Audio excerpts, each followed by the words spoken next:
All right, Assalamu alaikum, students. This is one of the important topic in your. I must not say that much important because at this stage we don't do research.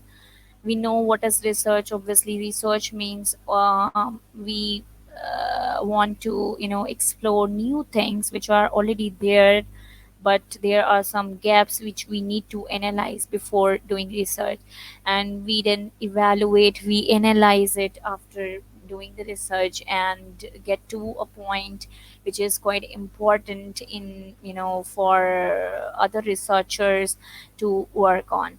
So the main purpose is that obviously one should know what is the appropriate methodology of doing the research.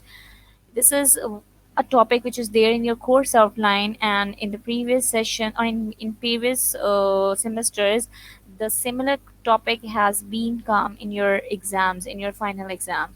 So we can say that for your preparation, it is one of the important topic. So you just need to focus on the methods or the process of writing the research paper. Means what are the different steps we need to follow while doing the research.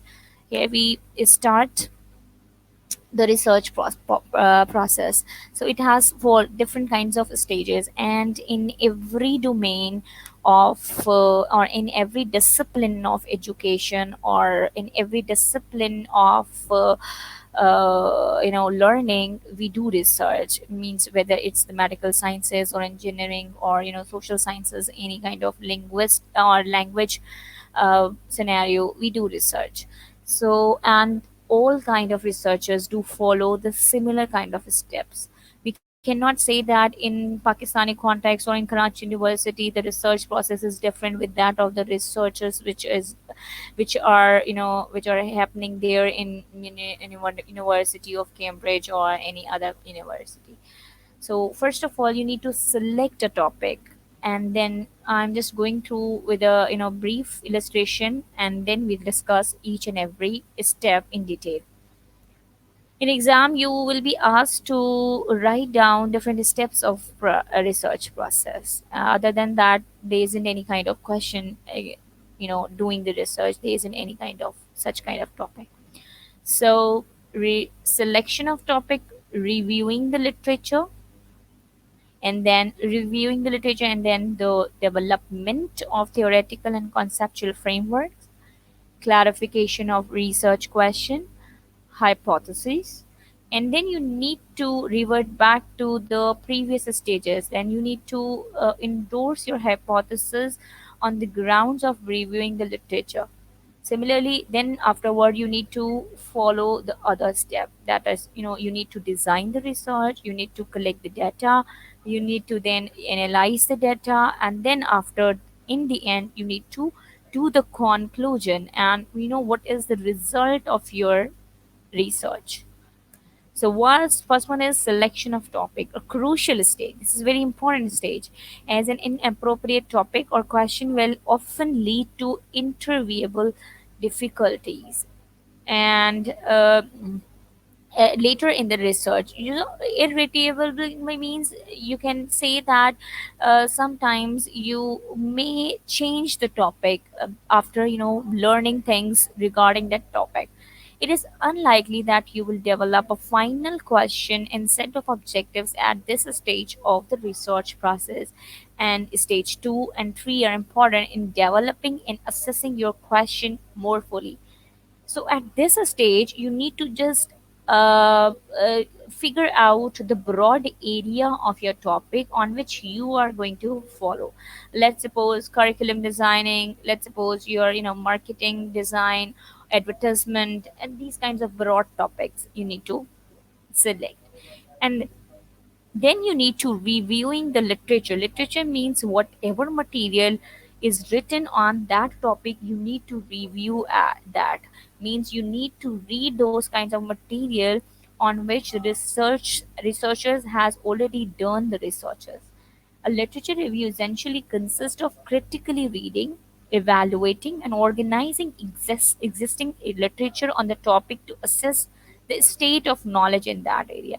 Means what kind of knowledge has already been there on internet, on in books, or in different kinds of research papers, and what kind of areas on that particular topic has been already covered by other people. During this stage, you should aim to become an expert in your field of research, because here you are focusing on what to figure out, and you need to assess the gap between the research background, or the research or the literature in the on the internet. Whether if you're reading that, you may find that this is the space which the researchers has not done anything yet. So you need to choose that topic or that particular area, generally done alongside the development of theoretical and conceptual framework. यानी कि जो stage 3 है, you can do it simultaneously.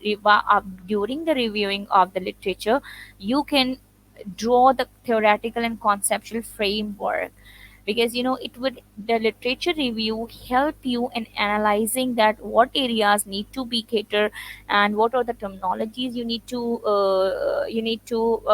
have in your research paper. Development of theoretical and conceptual framework. As you read the literature, you should be continually developing and refining your theoretical and conceptual framework. Obviously, before reading it, before starting reading the literature, you do have not so much clear, but a brief kind of concept in your mind that on what area you need to focus on. But when you are reading it, you can easily design your framework, whatever you are going to write on that research, or what are areas you need to take care of during doing the research. So the conceptual and theoretical frameworks are automatically designed in your mind. Your theoretical framework refers to underlying theoretical approach that you adopt to underpin your study. So whatever theoretical framework, what does it mean? Means what are the approaches? Means what you need to do in data analysis, in data gathering, or what are your independent variables or the dependent variables, and how you can conduct it. What are your target people, and these kind of things you need to focus on. The conceptual framework defines and organizes the concept important within your study. Let's suppose if you are doing a particular research on a particular area, so what concepts are you going to focus on? Means theoretical, it's something like which you will pen down in your study, and conception means what are the areas which could be difficult to understand by a common man. So you need to mention those things in your paper as well. Now, what are the conceptual framework? A set of coherent ideas or concept organized in a way that makes them easy to communicate to others.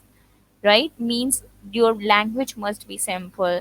Your if there are particular terminologies uh, which are necessary to be used in the paper, so you need to mention the meaning of those things in your paper before writing it. Might be an adaptation of a model previously used. Sometimes you may take the help of previously done researchers, and you can take the similar kind of idea for framing your research, and obviously you need to modify it. Shows the relation of the elements, means variables that make up the study. Obviously you are going to show the relationship between two or three or more components.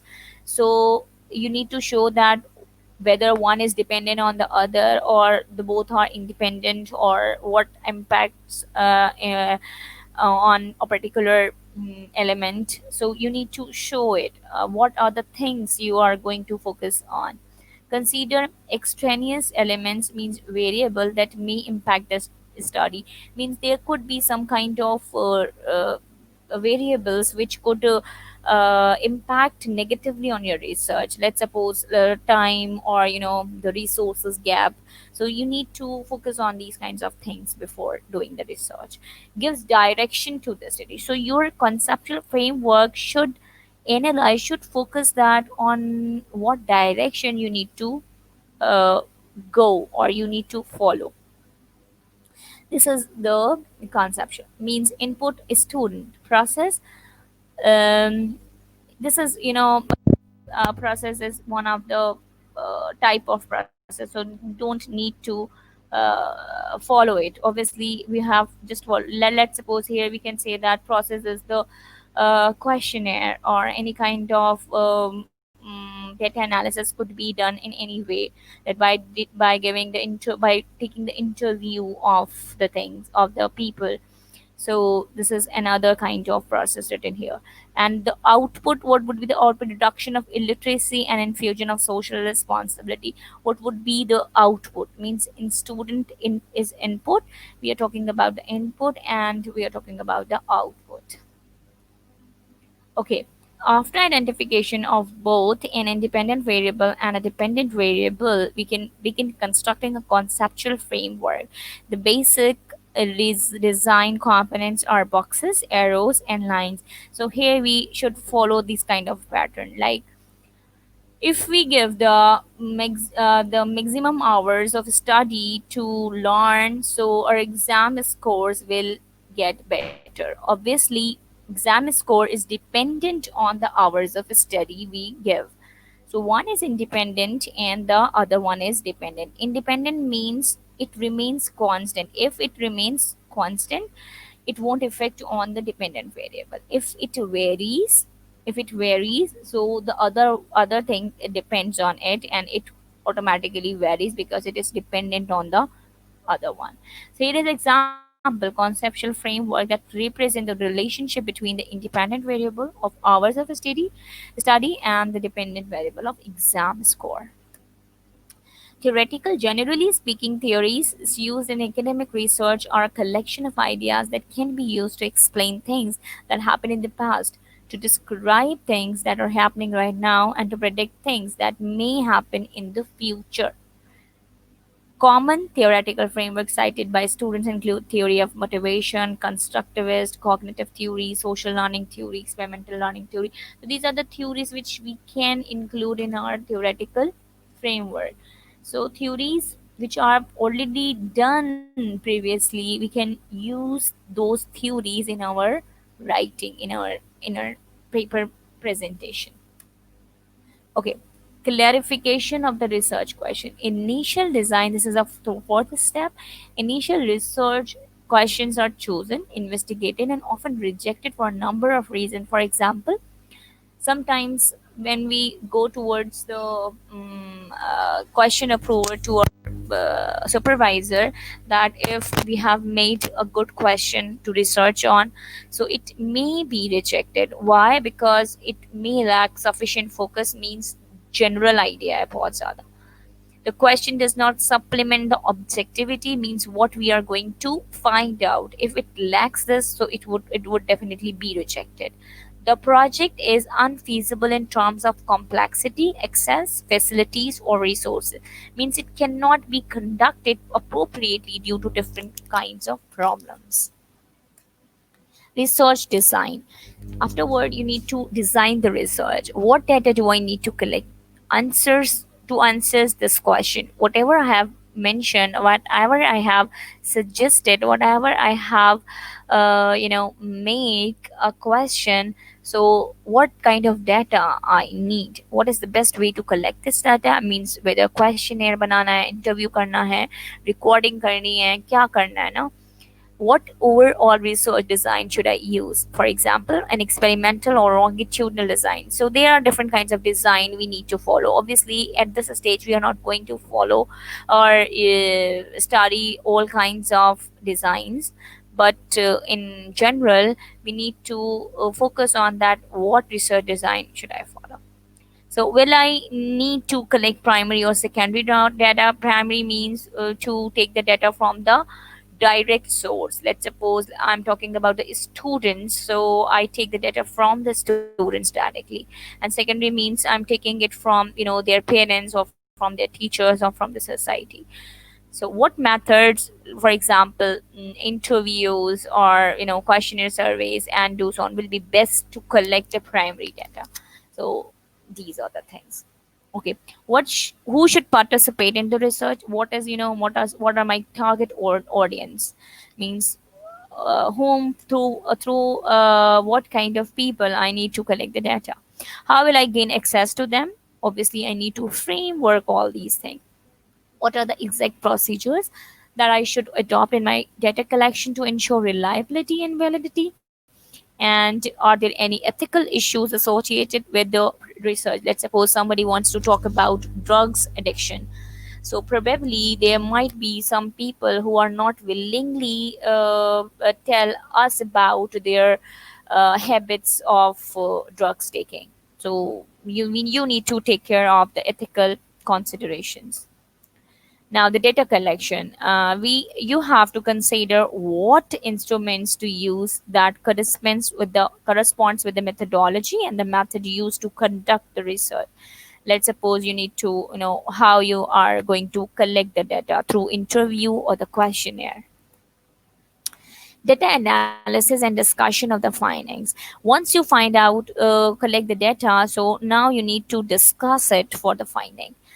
Means what you have found out. The data you collect in stage 6 needs to be analyzed to provide answers to your research questions.